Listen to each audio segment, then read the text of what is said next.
প্রথমে আমরা পাওয়ার পয়েন্টের একটি ফাইল ওপেন করি। এবার click to add first slide লেখাটিতে ক্লিক করি।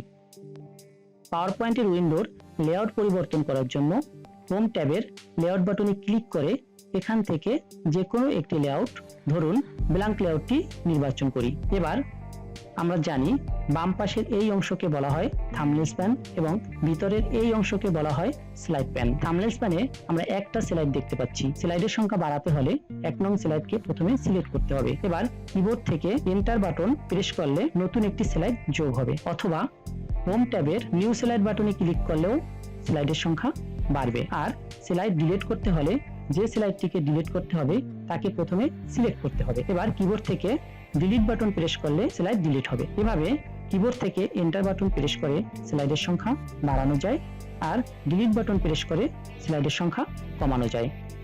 এখন আমরা দেখব কিভাবে টেমপ্লেট ডিজাইন করতে হয়। টেমপ্লেট ডিজাইন করার জন্য ডিজাইন ট্যাবে ক্লিক করতে হবে। তাহলে থিমস এবং ভেরিয়েন্টস নামে দুটি গ্রুপ দেখা যাবে। থিমস কমান্ড গ্রুপের মোর বাটনে ক্লিক করে থিমস গ্যালারি দেখা যাচ্ছে। এখান থেকে যে কোনো একটি থিম নির্বাচন করি এবং ভেরিয়েন্স থেকে যে কোনো একটি কালার নির্বাচন করি।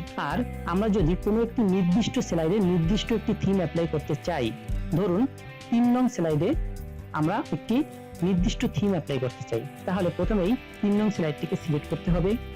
এবার যে থিমটি আমরা অ্যাপ্লাই করতে চাই সেই থিমের উপরে মাউসের রাইট বাটন ক্লিক করতে হবে।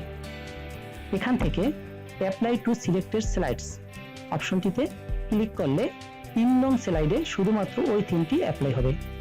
আর থিমের উপরে মাউসের রাইট বাটন ক্লিক করে অ্যাপ্লাই টু অল স্লাইডস অপশনটি সিলেক্ট করলে সকল স্লাইডে ওই থিমটি অ্যাপ্লাই হবে।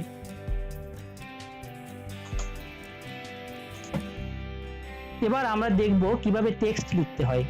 টেক্সট লেখার জন্য প্রথমে আমরা যে স্লাইডে টেক্সট লিখব ওই স্লাইডটিকে সিলেক্ট করব। এবার হোম ট্যাবে ক্লিক করে ড্রয়িং কমান্ড গ্রুপ থেকে টেক্সট বক্স সিলেক্ট করতে হবে। মাউস পয়েন্টার স্লাইডে আনলে মাউস পয়েন্টারের স্টাইল এভাবে পরিবর্তিত হবে।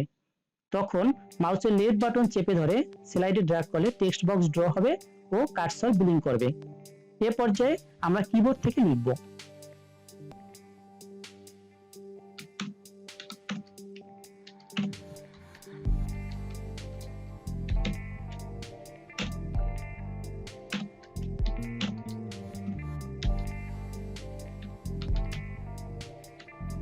এখন দেখব কিভাবে টেক্সট অথবা টেক্সট বক্স সিলেক্ট করতে হয়।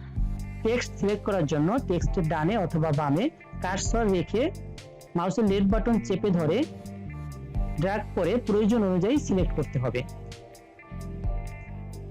আর টেক্সট বক্স সিলেক্ট করতে হলে টেক্সট বক্সের উপরে মাউসের লেফট বাটন ক্লিক করতে হবে। টেক্সট বক্স সিলেক্ট হওয়ার অর্থ টেক্সট বক্সের ভিতরের সম্পূর্ণ টেক্সট সিলেক্ট হওয়া। টেক্সট সিলেক্ট হওয়ার পরে ফন্ট কমান্ড গ্রুপের ফন্টের ড্রপডাউনে ক্লিক করলে বিভিন্ন ধরনের ফন্ট স্টাইল দেখা যাবে, অথবা স্ক্রল বার টানলে আরো একাধিক ফন্ট স্টাইল দেখা যাবে।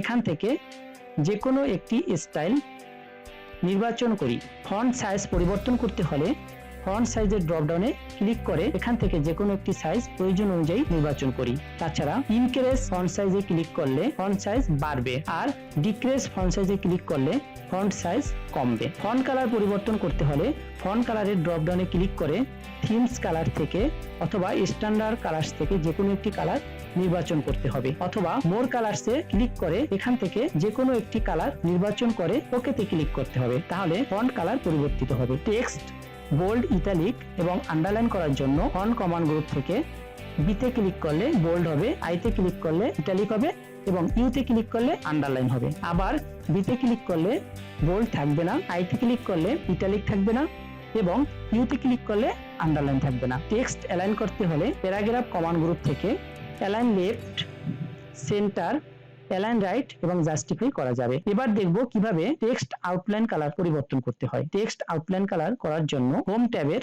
ড্রয়িং কমান্ড গ্রুপ থেকে শেপ আউটলাইনে ক্লিক করে এখান থেকে থিমস কালার অথবা স্ট্যান্ডার্ড কালার থেকে যে কোনো একটি কালার নির্বাচন করা যাবে, অথবা মোর আউটলাইন কালারসে ক্লিক করে এখান থেকে প্রয়োজন অনুযায়ী যে কোনো একটি কালার নির্বাচন করে ওকেতে ক্লিক করলে আউটলাইন কালার পরিবর্তিত হয়ে যাবে। একই পদ্ধতি অনুসরণ করে আমরা 2 নং, 3 নং অথবা 4 নং স্লাইডে লিখতে পারি।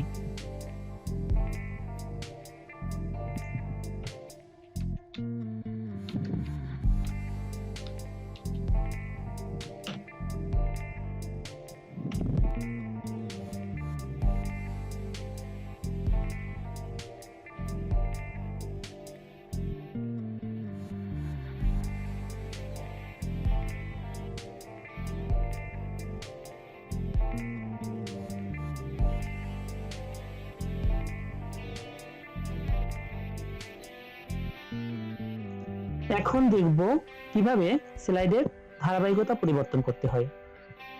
স্লাইডের ধারাবাহিকতা পরিবর্তন করার জন্য আমরা থাম্বনেইলস প্যানে চলে আসব। এবার 3 নং স্লাইডকে আমরা যদি 1 নং স্লাইডে নিতে চাই, তাহলে 3 নং স্লাইডকে সিলেক্ট করে মাউসের লেফট বাটন চেপে ধরে ড্র্যাগ করে 1 নং স্লাইড বরাবর অথবা তার উপরে ছেড়ে দেই। আবার 1 নং স্লাইডকে আমরা যদি 4 নং স্লাইডে নিতে চাই, তাহলে 1 নং স্লাইডকে সিলেক্ট করে মাউসের লেফট বাটন চেপে ধরে ড্র্যাগ করে 4 নং স্লাইড বরাবর অথবা তার পরে নিয়ে ছেড়ে দেই। এভাবে করে স্লাইডের ধারাবাহিকতা পরিবর্তন করা যায়।